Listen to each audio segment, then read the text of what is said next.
Saya akan cerita sedikit tentang tradisi hujjah. Dulu lama itu kelihatannya sederhana, tapi kalau berargumentasi itu hebat. Tadi Gus Zofur menyebut kitab Mbah Hasyim itu mengharamkan kentong. Beliau masyhur itu punya kitab namanya Al-Jasus an Tahrimin Nakus. Intinya kentong itu haram. Secara dalil ini meyakinkan sekali, karena ketika Rasulullah rembukan sama sahabat, kita dengan apa memaklumatkan orang kalau waktu sholat masuk? Ada sahabat yang usul pakai kentong, zakalin nasoro itu Nasrani. Ya pakai buk itu semacam trompet besar, zakalil Yahud. Kemudian ada yang usul kalau gitu api ya Rasulullah, zakalil Majus. Sehingga dari hadis itu Mbah Hasyim berpikir kentong itu haram. Tapi Mbah Fakih Mas Kumambang itu mengkritik Mbah Hasyim dengan ngarang kitab Hazurru'us Antahrimin Nakus. Jadi beliau ngomentari kitab itu sambil geleng-geleng kepala. Kitab kok keliru nganti ngono. Jadi cara pikirannya siapa Fakih. Kentong di Indonesia itu kanggo wedhus dicolong gitu. Pos kampling gitu. Kalau ada banjiran ya kentong, ada maling ya kentong. Jadi nggak ada persamaan sama sekali dengan kentong yang milik orang apa? Nasrani. Sehingga di pondok saya itu ada kentong tapi jelek sekali. Karena itu satu-satunya cara supaya beda dengan kentong yang di gereja. Kalau elek kan mirip kentong di pos kampling. Itu ya agak-agak ilmiah sedikit. Dulu ceritanya Gus Zofur itu saya teruskan. Itu singkat cerita, itu kalau yang di kejadian di Termas itu Mbah Dimyati sudah nyuruh semua kentong disembunyikan karena mau ada Mbah Hasyim. Cerita itu mukarrar di Kiai Fakih sama di Kiai Dimyati Termas. Setelah kentong dikumpulkan semua, Mbah Hasyim datang, seneng, ngiranya Syekh Dimyati ini sependapat dengan beliau, yaitu sama-sama nggak ada kentong. Tapi setelah itu ada santri yang matur, Mbah Dim pun beres kentong pun kula delikno sedanten. Itu di depan Mbah Hasyim. Jadi GR-nya Mbah Hasyim bahwa Mbah Dim itu sependapat akhirnya hilang. Ternyata ini akal-akalan toh gitu. Karena santrinya matur, Mbah Dim pun beres sedanten kentong beduk sudah disingkirkan. Itu di depan Mbah Hasyim. Saking lugunya santri, nah saking ikhlasnya agak ngerti mahalus syahid ini adalah Mbah Hasyim. Saya mau meneruskan cerita Gus Zofur. Dulu Mbah Mun ngaji di Lirboyo, tapi Kiai Mahrus ngaji sama Kiai Khalil Harun. Kiai Khalil Harun itu adik juga sekaligus muridnya Mbah Umar Harun. Mbah Umar Harun itu generasi kedua setelah Mbah Ghazali. Beliau menantunya Mbah Ghazali, tapi ya sudah ponaan. Sehingga tradisi ini penting karena saya berkali-kali bilang di mana-mana, status orang tua dan mbah itu adalah terserah anak cucunya. Bukan terserah mbahnya, tapi terserah anak cucunya. Saya tidak akan bosan mengingatkan ini.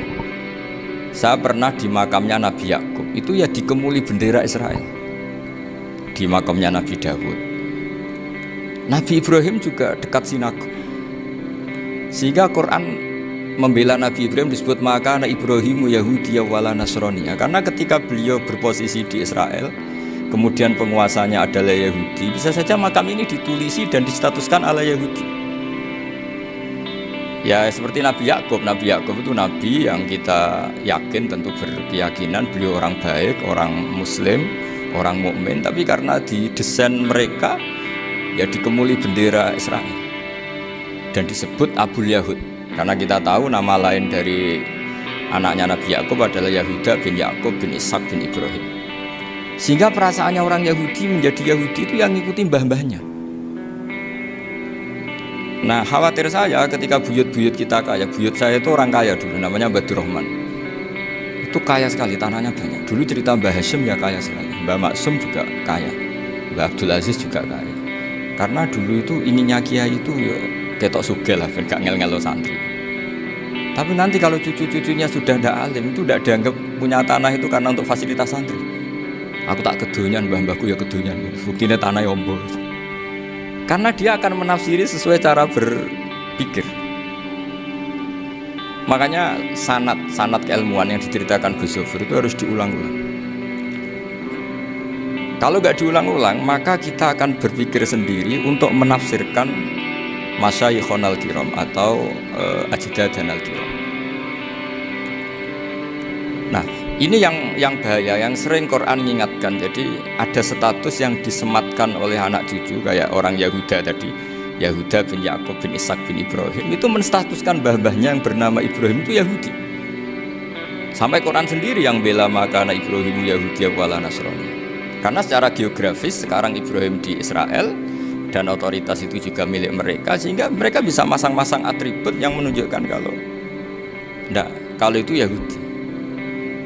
Beberapa al-alim al-alamah yang minnah itu sudah wafat dan kadang-kadang zuriyahnya itu tidak kita. Kalau sekarang orang bahasakan kubu sebelah, akhirnya ya nggak boleh dikholi, nggak boleh diziarah, terus seakan-akan yaktaduna biroi, seakan-akan mereka berpendapat dengan pendapat syekh ini, padahal enggak. Nah sehingga tradisi ketersambungan sanad tadi, baik secara genetik atau secara asbab, itu harus terjaga. Saya beberapa kali banyaklah sering diceritain Mbah Mun. Dulu Mbah Munawir ini cerita ya, Mbah Munawir itu saking senenge kitab, ben santri ini so ngaji kitab. Itu kalau ada alumni Lirboyo, alim disuruh baca muin di sini tuh Mbah Munawir ikut. Saking ingin tasjiknya, ingin ngajari santri bahwa ngapal Quran udah hafal tok, tapi yo paham. Dan penggalinya Mbah Munawir itu sampai klimaknya dulu Mbah Zaini itu nate nikah sama Nyai Komariah kalau nggak salah, binti Karim, binti Manap. Punya putra Gus Habib, Gus Doha yang diantara putrinya dinikahi Gus Rozin itu. Terus akhirnya kesampaian juga ketika Mbah Munawir punya mantu alim alama namanya Mbah Ali Maksum, angsal Nyai Hasyimah, sampai pondok Kramcak ma'ruf bil ilmi, terutama ilmu sorof dulu karena Mbah Maksum itu komplain fa'ala ya fulu kok terus fa'lan ya fa'ala ya fulu ya uful gitu kan, masuk fi'il kok jejer isim gitu. Jadi dulu kata Mbah Mun itu ada persaingan ilmu sorofnya Mbah Maksum Ali Kuaron sama Mbah Ali Maksum Jogja. Jadi walian tok, yang satu Maksum Ali Kuaron, yang satu Ali Maksum. Ya itu dulu saingan ngarang sorok. Nah ini yang menang siapa? Ya terserah duriannya. Kalau duriannya keren ya menang karena terserah yang kampanye. Saya bayangkan adekan Mbah Zubair tidak punya anak sealim Mbah Mun, mungkin halnya Mbah Zubair juga tidak sewow kalau punya putra Mbah Mun. Karena saya berkali-kali bilang kalau dalam syair Arab itu kama takarroma, kadang dilafatkan kama tasyarrofa bi Muhammadin Adnanu. Orang berpikir Adnan itu siapa? Itu karena ada Nabi Muhammad SAW. Orang mencari-cari Mbah Mun itu mencari Mbah Zubair karena ada Mbah Mun. Orang mencari Mbah Dahlan karena ada Mbah Zubair. Wong kok alime ngono bapake sapa? Wong kok alime ngono putune sapa? Tapi kalau kita ini sudah ndak alim, ini orang sudah nggak tertarik nyari-nyari leluhurnya karena dianggap selesai. Jadi yang dengan tanda kutip yang menghabisi mbah-mbahnya itu ya mesti cucunya. Ini mau ngamuk, mau peringatan, tapi ini juga peringatan pada diri saya sendiri. Jadi sehingga zuriyah ini penting. Kenapa para nabi mesti donga zuriyatan thayyibah? Kenapa selalu berpikir tentang zuriyah? Wa ja'alaha kalimatam baqiyatan fi aqibi. Karena zuriyah ini yang nanti bisa menstatuskan leluhurnya. Seperti tadi cerita Mas Maftuh ini, tak puji betul, saya hari ini tidak ingin gojlok supaya kewalian saya tidak tergerus oleh kedoliman. Saya pernah diceritain Gus Yofur, juga sering baca buku tentang Mbah Maksum. Dulu Mbah Maksum kalau wasiat kembali ya gitu, kamu harus NU dan harus mempertahankan NU, tapi tidak dengan cara membenci Muhammad. Dulu Mbah Mun juga sering cerita, dulu Mbah Hashim tuh ngaji Syekh Mahfud. Nah Mbah Ahmad Dahlan dulu namanya Darwis sering ngaji sama Syekh Khotib Minangkabau. Zaman itu Syekh Khotib sudah modern, sudah ikut gerakan Abdu, gerakan Almanar, sehingga bawaannya Mbah Ahmad Dahlan ini agak-agak agresif. Yang Mbah Hashim karena hanya mulazim di Syekh Mahfud, hanya sesekali ngaji Syekh Khotib, beliau lebih seperti itu. Dan dua beliau ini sama-sama pernah ngaji Mbah Soleh Darat di Semarang, Mbah Hashim sama Mbah Ahmad Dahlan yang dulu namanya Darwis. Jadi ini masih min minuskatin wahidah mimam bain wahid. Sehingga kita tidak kaget ketika Mbah Ali Maksum mengomentari Muhammadiyah itu masih ahli sunnah wal jamaah. Makanya nanti terakhir saya baca kitabnya Mbah Ali dan sering saya pelajari. Andai kan kita ini sepakat dengan ilmu, ya kita tahu lah. Kalau Abu Hanifah itu tidak kunut, Imam Syafi'i kunut, berarti kunut itu mazhabnya Abu Hanifah, bukan mazhabnya Mbah Ahmad Dahlan. Apa tidak kunut itu mazhabnya Abu Hanifah, bukan mazhabnya Mbah Ahmad Dahlan. Kita kunut itu mazhabnya Imam Syafi'i, bukan mazhabnya Mbah Hashim. Ini semuanya masih dalam bingkai ilmu. Adzan qabla subhi juga riwayatnya jelas. Tidak adzan ya sudah perilaku kita sudah jelas. Dulu Mbah Mun sering didik kita gitu. Saya sering dengar cerita kalau dulu Pak Arif Fakhruddin begitu hormat sama Mbah Ali, apalagi duriahnya Mbah Azhar Basir, karena beliau dulu ngaji di Termas. Dulu itu nggak ada masalah karena semuanya dianalisis pakai ilmu.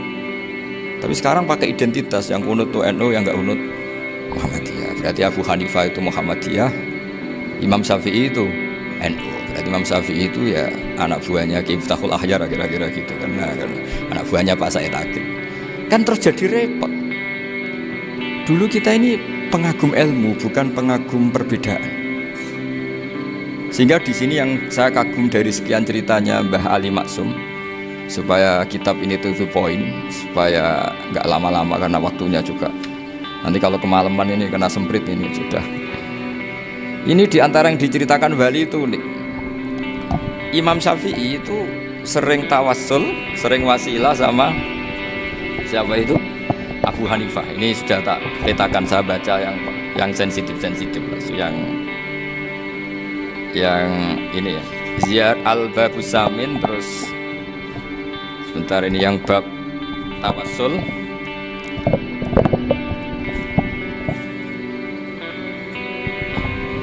Ini halaman 90, mungkin santri-santri kerapjak bisa ngecek lagi di kitab Hujjatu Ahli Sunnah. Ketika cerita tawassul, di antara yang diceritakan Mbah Ali Maksum adalah perilaku ya, bukan sekedar statement tapi apa? Perilakunya Imam Syafi'i atau akhwalnya kalau bahasa halusnya, yang selalu ke makamnya Abu Hanifah untuk tawassul. Padahal Imam Syafi'i itu orang yang secara ilmu sering kritik Abu Hanifah. Jadi ini saya baca ini di halaman 100, jadi tawassul mulai halaman 9 berapa ini sampai halaman ini ya. Qala sami'tu Syafi'iyya yaqul inni la atabarraku bi Abi Hanifah wa aji'u ila qabri fi kulli yaumin za'iran fa idza uridat li hajatun shallaitu rak'atain, halaman 100, waji'tu wa sa'altu wa ta'ala al hajat indahu fama tab'udu anni hatta tuqda.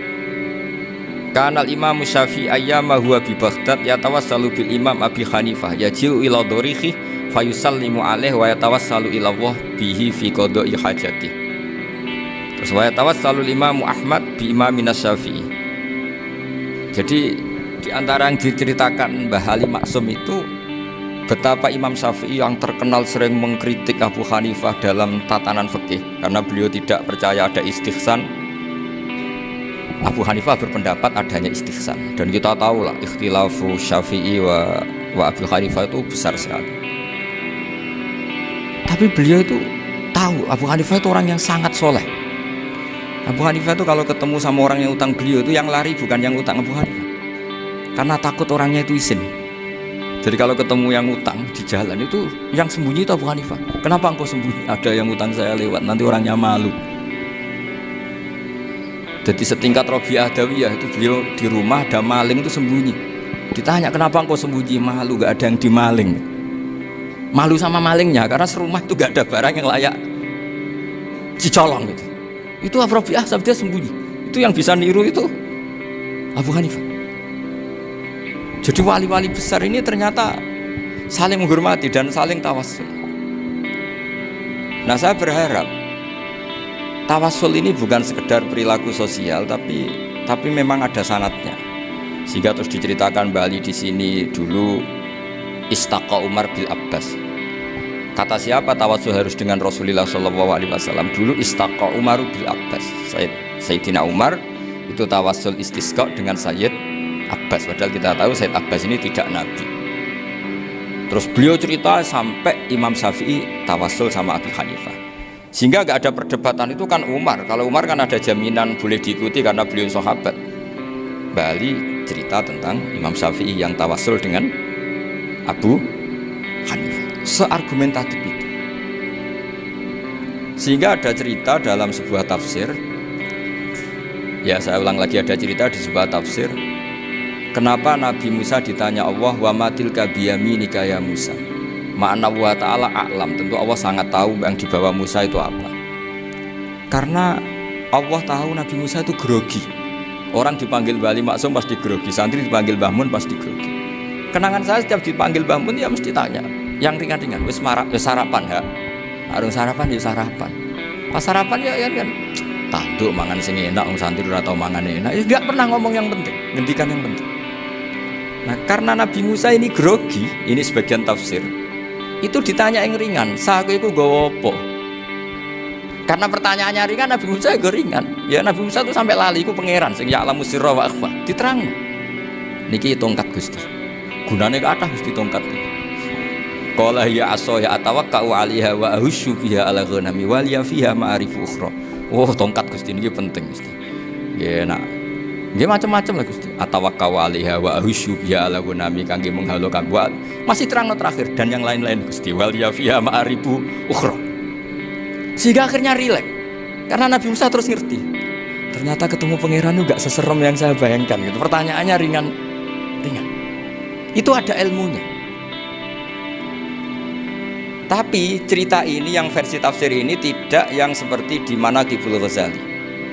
Di beberapa kitab tentang Manaqibul Ghazali diceritakan di alam roh Nabi Muhammad SAW itu yubahi bi ummati, saking yubahinya sampai ngendikan ulama ummati ke anbiya Bani Israel. Ulama umatku itu pinternya atau statusnya itu mirip-mirip lah. Kaf itu ya mirip-mirip lah, mirip-mirip kayak ulamanya nabinya Bani Israel. Akhirnya Nabi Musa itu tersinggung sekali, bagaimana mungkin ulama disamakan dengan apa? Nabi. Sehebat-hebatnya ulama itu kan tidak akan yabluhu darajatan nubuwah atau yartaqi ila darajatin nubuwah. Itu akhirnya ya kalau kamu nggak percaya panggil, yang dipanggil Imam Ghazali. Ya Nabi Muhammad juga gak mau kalah ini. Kalau manggil ulama RT ya kalah keok. Akhirnya Imam Ghazali datang, ditanya sama Musa, Mas muka nama kamu siapa? Ana Muhammad bin Muhammad Al-Ghazali At-Tusi Asy-Syafi'i. Itu disebut panjang sih. Nabi Musa guyu-guyu. Kamu ulama kok ngomong yang gak penting, ditanya namanya kok penjelasannya sepanjang itu, dianggap itu satu kesalahan. Masa tanyanya nama kok ditanya jawabnya Muhammad bin Muhammad Al-Ghazali At-Tusi Asy-Syafi'i, kepanjangan. Ketika Nabi Musa agak mencibir, agak gimana itu, terus saya Imam Ghazali, kalau ini masalah, lebih masalah jenengan. Apa itu?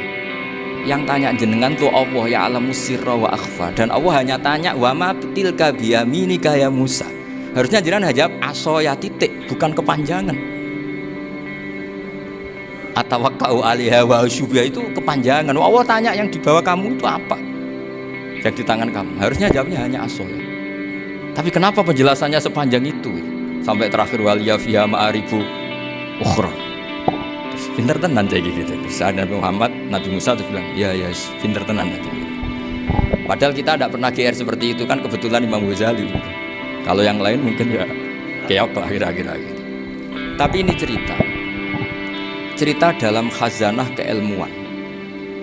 Bener yang dikatakan Gus Zofur. Saya termasuk orang yang pernah mondok Lirboyo Pasanan. Jadi setelah saya disuruh nemani Gus Kamil, tahun berikutnya Gus jenengan disuruh.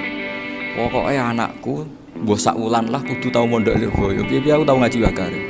Terus yang disuruh mbaturi Gus Kamil itu saya. Jadi saya pernah 1 bulan tuh di Lirboyo. Karena saya ini santri beling ya, kontraknya pokoknya penting ziarah Bakarim. Ya saya nggak pernah ngaji. Pokoknya gerbar ngisa. Ziarah ya sudah. Ngaji subuh ingat saya sama Gus Imam. Itu dari 17 hari ingat saya ngaji 2 kali. Tapi kalau ziarah ke Bakarim sudah lupa jumlahnya karena memang kontraknya disuruh ziarah. Sampai seperti itu. Dan saking senengnya bangun sama Bakarim saya masih ingat. Ngamplopi salam template itu masih ingat untuk Gus Anwar, untuk Gus Imam, untuk Gus Kafabi, termasuk untuk Gus Maksum. Itu malam-malam saya dijak ngamplopin. Zaman itu saya masih ingat selawewu. Zaman itu kos 1 bulan itu 13.000. Jadi kira-kira kalau 25.000 itu untuk kos 2 bulan. Jadi saya krusnya itu pakai kos. Saya masih ingat Mondok Sarang itu kos 1 bulan 13.000. Berarti kira-kira 500.000 itu di amplopin sendiri sama Bang.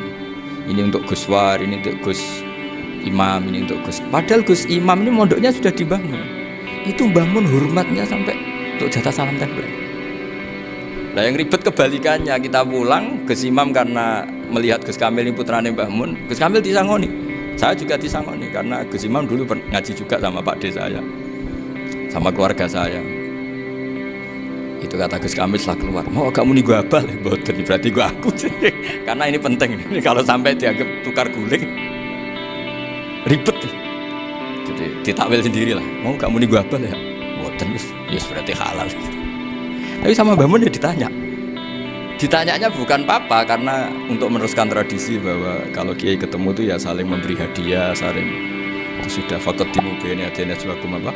Sodako. Sehingga ketika Kapya ini punya Bali Maksum alim alama, kemudian melahirkan murid-murid yang juga ipar kayak Mbak Warsun bisa ngarang apa Kamus Al-Munawwir, Pak Bib juga punya karangan Kamus Al-Muasir. Saya itu punya semua. Karena ini adalah buah dari bahwa kita ini tidak kalah sama produk-produk yang di sana. Bahwa produk di kita ini sudah cukup untuk mengantarkan orang menjadi alim alama. Dulu Mbak Zubair ke Mekah ya sudah alim alama. Gus Zufur ke Al-Azhar sudah alim semua. Teman-teman kita ke Mekah itu sudah alim semua. Padahal produk mondoknya ya tadi mau digojlok kiai ini terus mangkel be keamanan biasanya. Biasanya musuh besar pondok itu keamanan. Jadi bukan berarti gojlok ibunya Gus Maftuh enggak. Biasanya keamanan itu musuhnya apa? Dan itu tradisi keilmuan itu harus dijaga dengan hujjah dan dengan tadwin, dengan pembukuan. Saya punya sekian cerita ya, misalnya dulu kita mungkin iskal itu janggal. Kenapa sih orang Islam tukaran sama orang Islam? Sehingga di antara doa Nabi yang enggak dikabulkan Allah, enggak boleh dikabulkan sama Allah, enggak boleh, bukan berarti enggak mustajab. Redaksinya famana aniha, memang enggak boleh. Redaksinya bukan falam yastajib lahu tapi famana aniha. Di Al-Marrah As-Salisa ini Nabi dilarang, yaitu melarang umat Islam itu jangan sampai tukaran sama umat Islam sendiri. Itu kata Allah, ya tidak bisa kata Allah kalau itu tidak saya kabulkan. Itu dulu guru-guru kita nyontohkan sederhana. Kira-kira kalau saya tukaran wek Gus Zofur, Mbah Mun luwih ikhlas timbang ditukari wong liya. Nakno kakak ditabuk adik, wong tua luwih ikhlas timbang ditabuk tangga. Barokahnya membaca kita lebih mentoleransi. Kalau ada Mbah Hashim dikritik Mbah Fakih Mas Kumambang, kita ikhlas itu. Tidak dikritik guru PAUD, kan? Atau dikritik orang-orang nggak bisa ngaji. Artinya ternyata keliru kita bilang kiai kok tukaran. Justru bagus kiai tukaran dibanding kiai dikritik guru PAUD atau dikritik orang-orang yang nggak bisa baca kitab. Akhirnya barokahnya baca kita menjadi tahu. Dulu Mbah Mun sering cerita, ini masih cerita silsilah ya. Jadi Bali Maksum tadi kita tahu di antara guru besarnya Bali Maksum tentu Mbah Mahfud Termas. Beliau adalah adik dari Kiai Mahfud Termas. Mbah Dimyati ini adik Kiai Mahfud Termas. Itu punya saudara namanya Abdul Razak, juga punya saudara namanya Dahlan, itu yang membawa Thariqah Syadiliyah di Solo Raya yang sekarang alhamdulillah diteruskan Gus Wafi. Dulu di antara pesannya Mbah Mun ke saya, hak Wafi kandani kon ziarah ning Mbah Dimyati. Mergo Thariqah Syadiliyah dulu itu yang bawa keluarganya Mbah Dimyati. Jadi semuanya ini masih dzurriyyatan ba'duha min ba'd. Nah pesan saya karena tadi Mbah Munawwir yang termasuk orang pertama yang bawa Quran, bawa qiraah sab'ah. Kenapa saya bilang termasuk? Karena kalau bilang paling pertama ini nanti butuh data. Dan itu agak kerepotan. Nah, tapi yang jelas mimman istahara lah. Mimman istahara yang membawa sab'ah ke sini itu adalah Mbah Munawwir. Terus beliau ngajarkan diantaranya ke Mbak Arwani. Pakai kitab Satibi, pakai kitab Nazmus Satibi. Terus Nazmus Satibi itu diteruskan oleh Mbak Arwani, ditulis. Yang nulis dulu Mbak Dola Salam, bapak saya itu murid Mbak Dola. Dulu Mbak Dola sebelum ke Mbak Arwani ngaji sama Ki Said di Sampang. Bapak saya sebelum ngaji di Mbak Dola sudah hafal Quran lewat buyut saya sendiri namanya Ki Zubaidi. Yang Ki Zubaidi akhirnya jadi menantunya Mbak Ahmad Su'eb. Jadi buyut saya kandung ini namanya Sofia, itu asal keluarga Lasem, yang adiknya Sofia ini punya adik Badiah yang jadi ibunya Ki Sahal. Terus Ki Sahal punya Mbak Yu namanya Muzayanah, punya di garwa Ki Mansur punya anak Gus Koyum. Jadi dulu ibu saya, ibunya Gus Sofur, ibunya Pak Maftuh itu semuanya di Lasem. Karena saya dari keluarga Gen ya Lasem, dari keluarga sanad guru ya Lasem. Tapi Lasem Bahdawi itu dulu ngajinya di Mbah Umar Harun di Sarang. Mbah Umar Harun ini menangi Sayyid Ahmad Zaini Dahlan. Sayyid Zaini Ahmad Zaini Dahlan ini punya cucu keempat yang hidup di Sedan, terus makamnya di Lasem, namanya Habib Haidar, itu yang nulis biografinya Mbah Maksum. Mbah Maksum bukan Bali, biografinya Mbah Maksum itu ditulis oleh Habib Haidar, namanya Haidar bin Hasan bin Sodaqoh bin Ahmad Zaini Tahlan. Nah, Habib Haidar ini menantunya Sayyid Hamzah Sato. Hamzah Sato itu Hamzah bin Abdullah bin Umar, itu kakaknya Sayyid Abi Bakar Sato, Sohibul I'anah. Nah, Sayyid Umar ini yang dulu ngajari mbahnya Mbah Mun namanya Ahmad bin Su'aib. Nah, di antara ajarannya adalah baca kitab-kitab kecil yang bisa dihafal. Dibawalah ke sarang jadi metode muhafadzah. Tapi kemudian lama-lama oleh pondok itu jadi syarat kenaikan kelas. Dulu gak ada muhafadzah untuk kenaikan kelas ya, supaya orang alim itu harus hafal. Lama-lama dipakai syarat untuk muhafadzah. Jadi semua ini sanad harus kita ingat supaya kita bisa menjaga tradisi. Termasuk tradisi ini kiai seneng jagungan, terus ngomong ra penting. Itu juga sanad. Setahu saya Mbah Mun itu kalau ketemu bapak ya guyon terus. Saya punya kenangan tuh yang dulu agak iskal tuh begini. Ada isu lah, entah isu entah hoax entah apa, ada kaji itu agak beling itu, pokoknya beling lah. Seneng siapa itu, rondo lah apa. Pokoknya beling. Ketika Mbah Mun dilaporin tamu kalau kaji itu beling sama rondo itu, Mbah Mun tanyanya lucu. Lu ayu no cung, wayu banget Mbah. Wayu. Itu bapak juga bakas ayu nih. Dulu saya sekali kiai kok bakas wong ayu, bakas bodine barang lah kira-kira gitu. Tapi setelah saya tambah alim, tambah ngerti itu, kata bapak gini, ya be bakas ayu hak timbang iya, no malah qadzaf. Ternyata seni. Sekali Mbah Mun atau bapak bilang, waji kok zino kaji, maka larinya ke qadzaf. Maka menghindari bahasa menuduh, ngomong yang nggak penting. Loh ayu no. Jadi kiai dulu tuh orang sok suci tapi menghindari hal-hal yang jadi punya seni untuk ngelola kehidupan. Orang bermalam-malam jagungan sama teman asik itu kan perlawanan terhadap nafsu kita, syahwat kita untuk mungkin nikmati dugem di bar atau di tempat-tempat maksiat. Itu setan di Indonesia tuh kakuati sama Kiai Jawa. Orang supaya nggak tertarik maksiat itu Kiai Jawa cukup ketemu kancane masak terong guyon, gejol-gejolokan zaman mondok, suwengi lulus sangka maksiat. Bar wis tutup. Perlawanannya sederhana, nggak pakai tahajud, nggak pakai wiridan, karena Kiai Jawa juga kayak rapati potongan ahli ibadah gitu. Jagungan gitu. Jadi setahu saya itu pernah lihat Bali itu sekali ketika beliau ngisi ceramah di Mbah Hamid Bedowi, sama masih kecil diajak bapak. Dulu kalau bapak ngelihat Bali sama Mbah Hamid itu mesti nangis karena dua orang alim bertemu. Yang akhirnya ya bisanan itu. Mbah Hamid punya anak Gus Nasih, di sini ada Mbah Nafisa, terus jadi Mbak Salih Hindun itu. Jadi dulu itu ya guyon terus ketika ketemu. Itu yang sering bodoni Mbah Hamid itu ya Ki Bisri. Ki Bisri itu kalau datang ke Ki Hamid Pasuruan, nak wali tenan aku teko ditata nomangan. Jadi ukurannya ya. Ternyata sampai sana di keimangan tenan. Masih belum mengakui, kan nak wali tenan aku kiai rung di mobil, dongakno aku di mobil. Sudah kalah satu seri itu masih gak terima. Lalu itu Mbah Hamid akhirnya berdoa, ayo monggo, mungkin-mungkin Ki Bisri gak ada mobil. Itu setelah didoain masih tanya, mereknya apa merek? Jadi itu Mbah Hamid jawab, yo paling Holden nih, paling Holden. Itu nyari mobil itu ya adalah dapatnya Holden. Suatu saat Mbah Bisri diundang Mbah Hamid gak dikasih pisau, karena utangnya sudah banyak Mbah Hamid. Mbah Bisri ini utang doa tadi. Itu ya gak dikasih besar ya gak mau kesang rapopo kelambimu kayak aku didol sama muhibbinya Mbah Hamid itu harganya melebihi jatah besar rokok.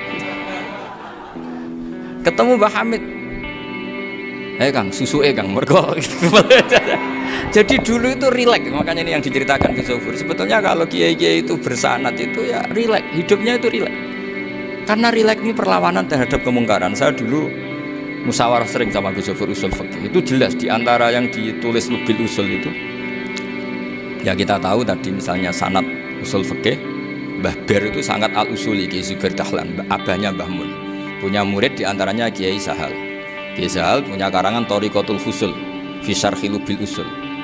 Itu Thariqatul Husul itu beliau ngendikan dalam mukaddimah bahwa saya bisa mensarah ini berdasar ngaji maknani sama Mbah Zubair.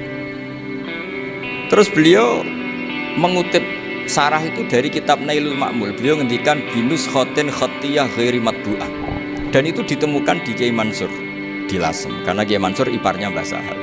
Mansur bin Khalil ini diantara katibnya Syekh mahfud. Jadi semuanya ini sambung. Mbah Ber saking ahli usul fikihnya, kalau ngajar usul fikih itu kalau guyon takriran saya ini lebih memahamkan ketimbang sarah. Ya sudah, terus Mbah Zubair Kiai Fakih, terus Syekh Mahfud. Di sini Syekh Mahfud termasuk orang yang dekat Mbah Munawir, sampai putrane Mbah Mahfud namanya Gus Muhammad dibawa Mbah Munawir, kemudian mondok di Termas diantaranya, terus dinikah jadi menantunya kalau nggak salah Haji Taslim di Betengan, kemudian sekarang juriannya Mbah Mahfud di Betengan. Ini nggak boleh hilang secara seperti itu. Diantara di usul fikih diterangkan, ketika diantara 5 hukum itu ada yang bernama mubah. Mubah itu boleh dilakukan, boleh ditinggalkan, dan kalau dilakukan ya tidak berpahala, tidak disiksa. Itu ada ulama yang protes gak bisa seperti itu. Ithma min mubahin ila wa tahaqqaqu bihi tarku haramin ma fa'il zamu minas sukun tarkul qatli wa minas sukut tarkul qadaf. Nggak bisa, mubah itu nggak ada. Kalau kiai jagongan semalaman itu Allah ngitungnya itu hada taroka dugem, wahada taroka delok dangdut, wahada taroka kada wa kada. Oh, itu luar biasa. Dan kita ngikuti yang seperti itu saja. Gak usah tahajud, gak usah witir telulas kaya ora kuat timbang gremeng wis. Sewengi jagongan, setan ngenteni kita tergoda maksiat, ternyata maksiatnya sampai tutup, kiainya masih apa? Jagongan. Jadi jagongan saja ada ilmunya bahwa itu perlawanan terhadap tarkul ma'asi. Sehingga bagaimana Anda katakan mubah ini mubah, toh gunanya adalah tarkul haram. Meskipun efek mubah juga bisa tarkul wajib, wae bojo blonjo turu. Ya kan, wae ngrumat ibuke turu. Itu halal wajib. Jadi mubah itu resikonya ya bisa tarkul wajib, bisa tarkul haram. Sehingga kalau sanad ini terjaga secara baik, secara kultur, saya sering juga saguan sama Gus Yofur itu mesti tak niati gitu. Jagungan wong alim wis ibadah, dan menikmati ibadah adalah dakbul auliya wa dakbul ulama. Kata Imam Ghazali, pada akhirnya waqud buhadatin al-istilzat bil mubahat. Kata Imam Ghazali, pada akhirnya qutbu hadatin, madaru hadatin, pokok dari agama ini adalah melawan kemaksiatan dengan kita menikmati al-istilzat bil mubah. Kita menikmati sesuatu yang dibolehkan Allah Subhanahu wa taala. Dan seperti ini tuh bisa kosmu dhuhri syaitan, bisa menghancurkan punggungnya setan. Karena kalau melawan setan dengan ibadah ini kadang kita capek selain serapotongan. Tapi nak kangkang komplek H gitu jagungan mbek kancane, ngenang melarate, mbok ngenang ora sekolah mak ramunggah kenangan. Sing ramunggah diarani istiqomah. Gitu kan. Diarani tulus zaman, sing munggah dianggap kesusu. Saya ini punya pondok Quran, kalau ada yang hafal 3 tahun itu mesti digojol kancane. Gak apik kesusu. Kesusu itu mesti tidak barokah karena tergesa-gesa apa? Hatam. Sehingga yang nggak hatam-hatam itu kayak partai mayoritas. Ini yang partai tulis zaman katanya. Ahlus sobri katanya. Akhirnya di pondok gara-gara itu mau guyon, tapi nggak ada stigma sih, yang nggak naik. Di pondok sarang itu saya punya temen itu banyak yang sekelas dengan saya, sekelas sama Gus Kamil, akhirnya sekelas dengan Gus Sofur. Padahal saya ini kakak kelas. Saya temannya, Gus Kamil temannya Gus Sofur. Ini anak ini nggak pernah naik, itu nggak dicibir di pondok. Karena guyonan tadi, guyonan bahwa ini bagian dari bentuk apa? Istiqomah. Nanti yang goblok juga tenang, karena kiainya cerita, kadang santri goblok ya barokah. Di sini pondok akeh santri ora tau sinau ning omah dadi kiai gede.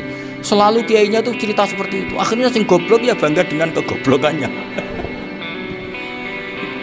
Iya, jadi kiai itu orang yang meskipun guyon ini barokahnya Masya Allah. Dan setahu saya kiai-kiai alim itu ya seneng aja guyon, karena tadi guyon itu luar biasa. Bapak saya itu kalau pesan sama saya itu enak ngaji is guyon guys. Wong ning omah mikir utang, mikir wedi bojo macam-macam, kok ngaji mbok jak nangis pisan, nangis ping pindho gitu. Sudah jak guyon ae. Paling gak lali. Dan beliau punya dalil kul bi fadlillah bi rahmati fa bidzalika falyafrah. Jadi jangan sampai orang ini farah bil maksiat, jangan sampai orang itu. Dan ini yang saya kenang dari sekian cerita murid Bali. Mbah Ali Maksum ya senangane guyon. Gejol-gejolkan mbek santri guyon. Ini saya maklumatkan ke semua santri beliau bahwa ini bukan sekedar guyon, tapi al-istilzat bil mubahat. Ini adalah perlawanan terhadap setan, karena banyak orang bisa senang tuh kalau nunggu maksiat. Ini bisa senang dengan sesuatu yang tidak maksiat. Itu kayak apa hebatnya? Makanya Nabi itu kalau ketemu sahabat ya sering ngendikan yang ringan-ringan. Ya Umar, maaf falan duher, jong mana piye ijek. Kalau ketemu anak kecil ya. Nanti ketemu yang tua-tua yang sudah nggak bisa mikir, ya cerita-cerita saya mohon sekali murid-murid kerap ya. Jangan hanya ngaji fikih. Kalau hanya ngaji fikih itu posisi Abu Hanifah itu seakan-akan nyun sewu orang yang sangat tidak ahli hadis. Karena beliau di situ kelihatan kalah sekali dengan Imam Syafi'i. Apalagi di perdebatannya Muhammad bin Hasan Asy-Syaibani dengan Imam Syafi'i itu kelihatan sekali betapa Abu Hanifah itu orang yang nyun sewu ditinggalkan dalam ilmu hadis. Sampai beliau hanya dapat gelar min ulama ahli ra'yi, termasuk ulama yang kuat logikanya. Juga harus baca kitab-kitab seperti ini. Ternyata di balik Imam Syafi'i mukhalif pada beliau di bab-bab fikih, perilakunya sangat hormat. Sampai beliau tuh kalau tawassul ke kuburannya Abu Hanifah. Dan beliau ngendikan an-nasu fil fiqhi iyalun ala Abu Hanifah. Semua orang yang ahli fikih itu masih anak buahnya Abu Hanifah. Saya berkali-kali cerita, mazhab Syafi'i itu alatut tadhir hanya dua, yaitu alma wa turab. Abu Hanifah nambahi wanar. Alasannya Abu Hanifah orang mukmin yang dosanya banyak itu dibakar di neraka, dan alasannya Allah litadhirihim, untuk mensucikan mereka. Sehingga pikirannya Abu Hanifah an-nar itu min alatit tadhir. Apa yang terjadi ketika bata itu batu bata yang dibakar, di situ campur teletong, campur apa-apa, itu kalau sudah hormat Abu Hanifah selesai, sudah suci karena sudah ngelewatin pembakar. Meskipun kita tidak akan kalau kehilangan air terus wudhu dengan api, sudah bunyak semua itu. Tapi apapun itu menjadi solusi. Sehingga saya punya kitab namanya Ikhtilafu Malik, Ikhtilafu Malik wa Abu Hanifah atau Ikhtilafu Syafi'i ma Abu Hanifah. Itu kelihatan sekali kalau Abu Hanifah itu nyuruh posisinya kalah. Karena yang ngarang orang-orang Syafi'i. Tapi kalau melihat kitab-kitab kewalian, misalnya di kitab Mizan Kubro ini juga sering disebut kisah itu Mbak Ali Maksum tentang Imam Sa'roni. Berkali-kali beliau mengutip Mizan Kubro.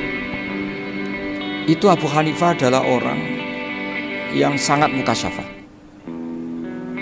Artinya ketika Nabi cerita air wudhu itu menjatuhkan dosa, tidak ada air wudhu yang jatuh ke kamu kecuali saat itu juga dosa kamu jatuh.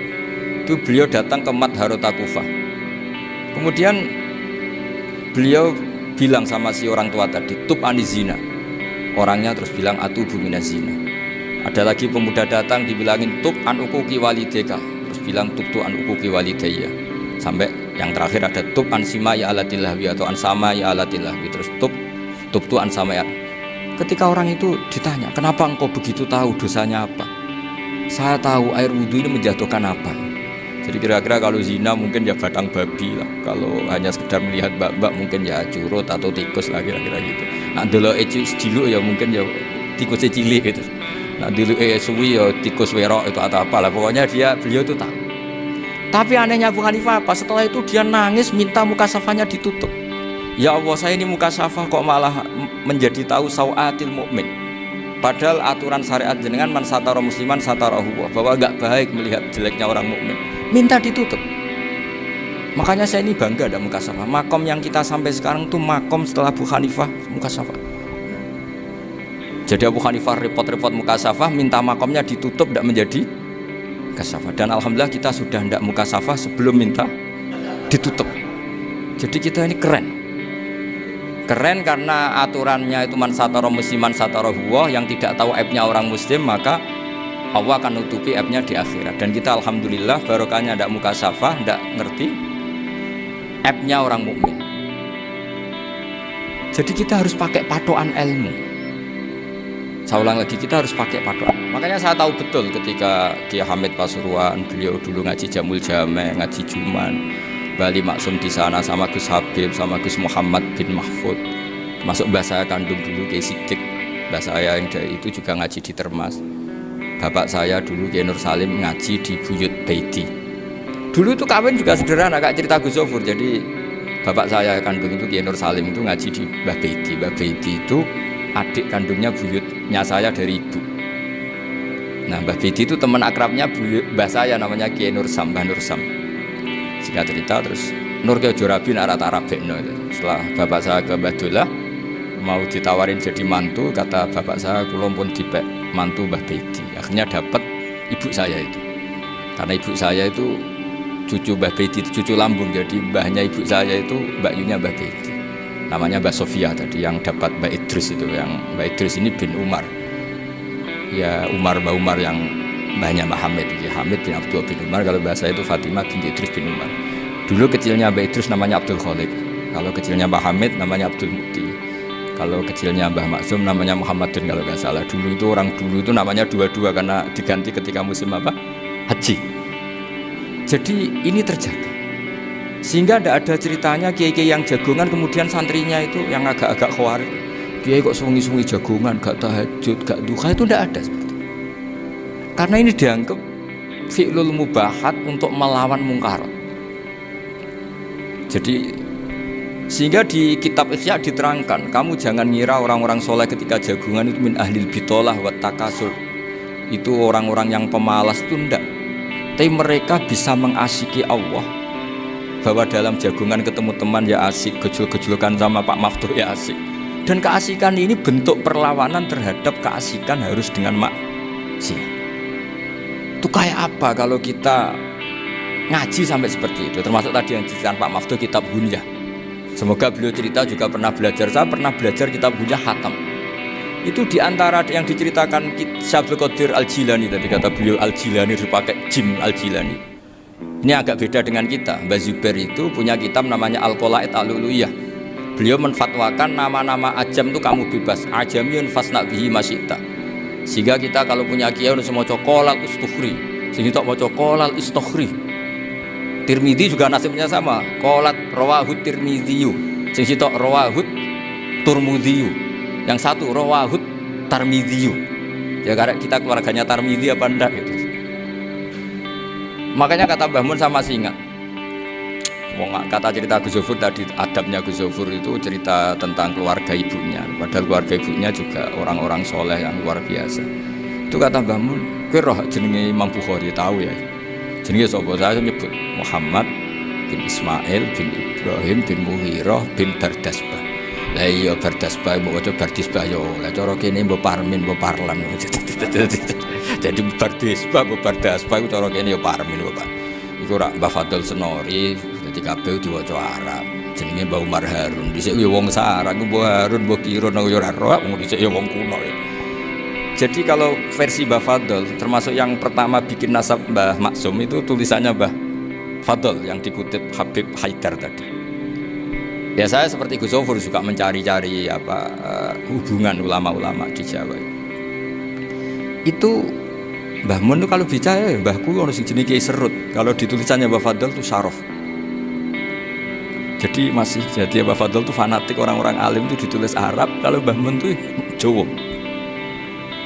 Dulu tuh ada wali seto di daerah saya. Dulu orang ya janggal, ternyata ada sato itu kesamaan di Arabnya itu sama. Sehingga kiai-kiai itu ada fanatik Tirmidzi, Turmudi, Tarmidi, Jilani, Jailani karena ajamiyun fasna bihi masyita. Jadi kalau nama-nama ajam semongko lah baca sekenanya sepenting. Cuma mungkin tahqiqnya benar Pak Maftuh tadi. Memang di Mu'jamul Buldan itu Al-Jilani Bikasri Jim ya sudah kita baca Al-Jilani. Sebab itu kayak Pondok Pelosok Lirboyo itu menurut saya bagus. Orang itu maknani betul sama gurunya. Kalau sarang enggak. Kalau Pondok Lirboyo, pondok yang tadi ternyata keluarga Mbah Munawir sini pernah bisanan, yaitu Mbah ini pernah nikah sama Nyai Komariah ya kalau nggak salah, punya putra Gus Habib ya, Pak Toha dan sebagainya. Itu betapa hubungan Pondok Quran sama Pondok Kitab dulu itu nggak pernah terputus. Bapak saya selapal Quran itu dulu ngaji Mbah Zubair. Jadi bapak saya sering ngutip mu'en apa, padahal bapak saya itu terkenal tuh, beliau cita-citanya itu saya ingin hafal Quran kayak hafal Fatihah. Beliau itu sampai sekolahnya sekali, karena beliau inginnya hafal Quran kayak hafal Fatihah. Termasuk murid terbaiknya Mbah Dullah bapak saya. Itu ya ngaji kitab. Sehingga kata Mbah, jadi Mbah Munawir di mantu Bali Maksum, itu sudah dipenggali dituruti pangeran. Lahirlah seorang Bali Maksum yang membawa. Tadi dulu itu ya Gus Muhammad yang ngaji di Termas, nanti Mbak Arwani sebelum ngaji di sini ngaji di Tebuireng. Sehingga Mbak Arwani bisa ngarang kitab. Beliau ngarang kitab tentang Sab'ah, Faidul Barokat namanya. Ya nulisnya ya fasih ya.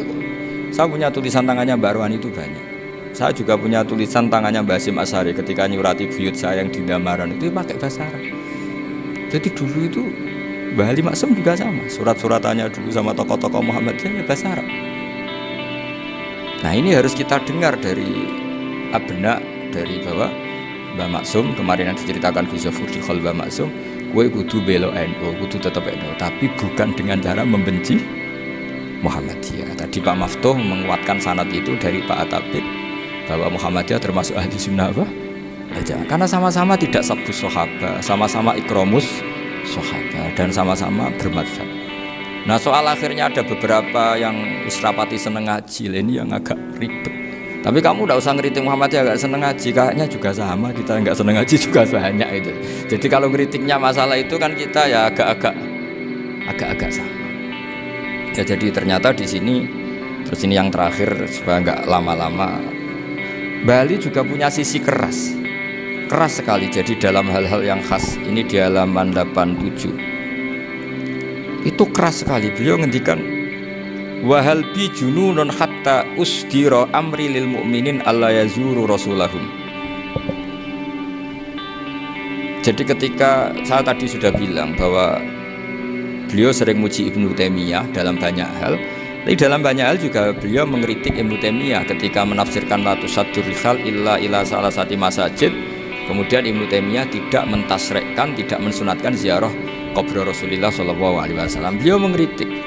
Dan cara mengkritik adalah ngendikan ulaikal ladzina yuriduna ayyahulu bainahu sallallahu alaihi wasallam wa baina ummatihi fi nakhiyatin. Itu adalah orang-orang yang ingin membuat batas antara Nabi dan umatnya. Saya termasuk terinspirasi makalah Bali ini adalah bagaimana Anda mengkafirkan orang Islam berdasar qala Rasulullah sallallahu alaihi wasallam. Wan nabiyyu asyaddun nasi syafaqatan li ummati. Wan nabiyyu akhrasun nas, orang yang paling serius supaya umatnya ini selamat. Kemudian Anda dengan hadisnya Nabi mentafrik bainahu wa baina ummati berdasar dawuh Kanjeng Nabi. Cek mentalani. Makanya saya itu nggak pernah keras di bab ini. Misalnya nyuwun sewu ada santri sarang yang nakal, itu saya tidak berani komentar karena saya tahu Mbah Mun itu sangat mencintai santrinya meskipun yang nakal. Saya melihat sendiri, bukan jari ada santri cara pelaturan pondok itu diboyong karena nakal. Itu Mbah Mun ngendikan begini, ya cung yo ke diboyong cara aturan pondok. Nah aturannya pangeran ngger kowe tobat dadi wong apik ya dadi wong saleh. Iki kudu tetep sering rene, iki tetep santri kudu donya akhirat. Soal pondok ya ben ana aturan, jan kowe nakal nemen ya diboyong, tapi kowe tetep wong apik. Jadi karena kita tidak mungkin mentafrik bainahu wa baina talamidhi. Kita tidak mungkin mentafrik baina nabi wa baina ummati karena nabi adalah apa? Asyaddun nasi syafaqatan li ummati. Sampai saking sayangnya nabi itu ngendikan syafaati li ahlil kabair min ummati. Lho koyo apa baiknya nabi? Ora melok nakal, ora melok maksiat, tapi melok nanggung swargane. Iku waktu gali sampean wis kowe utang gak apa-apa, bangkrut gak apa-apa, sing nyaur bapak. Gua sampean ngono top tenan. Anaknya yang ngawur tenan maksudnya, tapi stop. Lah nabi ku umate sing dosa iku umate, nabi sing nyuwun sewu cara Jawane sing kangelan nyafaati. Karena nabi gak boleh dipisahkan dengan umatnya. Makanya kata Bali Maksum ulaikal ladzina yuriduna ayyahulu bainan nabi wa baina ummati. Itu mereka adalah orang yang ingin memisahkan nabi dengan umatnya. Masa kita ngafirkan umatnya nabi berdasar dawuh nabi?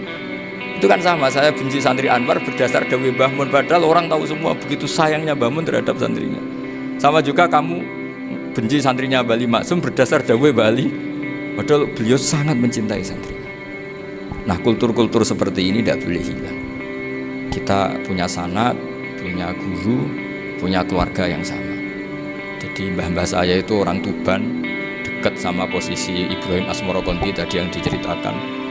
Jadi di kampung saya, kampungnya bapak saya itu ada makomnya Siti Syariah, itu mbak kandungnya Sunan Bonang. Dan bapak dulu sering ngajarin ziarah saya ke Mbak Asy'ari. Mbak Asy'ari itu bin Jumadil Kubro, berarti Mbak Asy'ari itu saudaranya Mbak Ibrahim Asmorokonti, gurunya Sunan Bonang. Jadi Sunan Bonang ke Tuban tuh karena disuruh ngaji sama Mbak Asy'ari, Mudin Asy'ari itu yang di Mejagung. Jadi ini semua sanatnya itu jelas, aturannya jelas. Kan Sunan Bonang bin Ampel bin Ibrahim Asmorokonti bin Jumadil Kubro. Lah yang Mbak Asy'ari ini adiknya Ibrahim Asmorokonti, makamnya di Mejagung di Tuban. Dulu Sunan Bonang sebelum ngaji kemana-mana ngaji di Bejagung itu di Mbak Asari itu.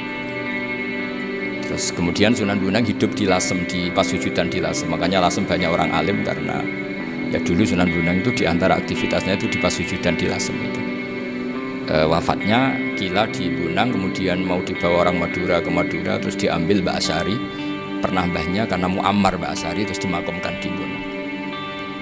Jadi cara berpikir Mbah Ali ini menginspirasi saya. Kita tidak boleh mengkafirkan umatnya Nabi berdasar dawai Nabi. Karena apa? Itu yang tidak diinginkan Nabi. Nabi itu ininya yang di luar tuh masuk, bukan yang sudah di dalam dikeluarkan. Itu kata beliau, ulaikal ladzina yuriduna ayyahulu bainan nabi wa baina ummati. Orang-orang yang tidak mentasrek ziarah pada Nabi adalah orang-orang yang ingin memisahkan Nabi dengan. Dan begitu kias berikutnya, orang-orang yang sidik-sidik muni ini kafir, ini sudah enggak benar, inilah yurja khairuhu, itu orang-orang yang memisahkan. Dan lucunya berdasar dawai Nabi. Makanya semua kalau sampai ngaji Mizan Kubro, ini kitab yang sering dikutip Bali Maksum, ketika Nabi ngintikan laisa minna man ghasyana, laisa minna man latamal hudud wa syaqqal juyub bada'a bid'awal jahiliyah, laisa minna min tilkal khoslah. Semua ulama mentafsiri laisa minna fi tilkal khoslah, bahwa dalam hal itu Islam tidak bertanggung jawab. Masa menipu berdasar dibolehkan, Islam kan tidak mungkin. Semua perilaku yang salah disebut Nabi laisa minna fi tilkal khoslah, bukan laisa minna fayakunu huwa kafirun. Tidak ada satu ulama yang mengatakan laisa minna berarti orang ini kalau menipu sudah kafir. Ketika dosa ya sak dunya kafir kabeh. Siapa enggak pernah menipu? Sekedar pernah. Siapa enggak sering menipu? Bahkan hobi kadang ya rezekinya dari nipu. Lah itu kalau betul maknanya laisa minna terus kafir, semua orang di dunia kafir.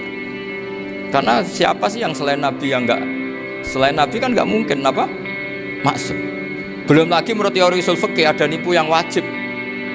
Ya kan, misalnya kita orang baik ketemu orang dolim yang memburu perempuan mau diperkosa terus bersembunyi, yang kita tahu, kita wajib nipu apa wajib jujur? Ketika orang dolim tanya, perempuan tadi kemana? Wajib nipu apa wajib jujur? Wajib nipu, karena kalau kita jujur berarti memberi peluang orang dolim menemukan buruannya. Jadi betapa alimnya. Dan ketika kitab Mizan Sa'roni dipakai Bali, dipakai Mbah Mun, saya pernah ngaji Mbah Mun, terus kita tahu maknanya laisa minna fi tilkal khoslah. Sehingga kita tidak mengatakan laisa minna dengan terjemahan letterlek tidak termasuk umatku. Kita tidak akan menambahi fatafrek fayakunu kafirun, tidak akan selamanya. Karena maknanya laisa minna fi tilkal khoslah. Kenapa kita selalu begitu? Karena nggak mungkin kita memisahkan umatnya Nabi dengan kanjeng Nabi berdasar dawuh kanjeng Nabi. Karena Nabi adalah berstatus bil mu'minina raufur rahim. Ya, terus ini mohon maaf sekali ini yang saya bisa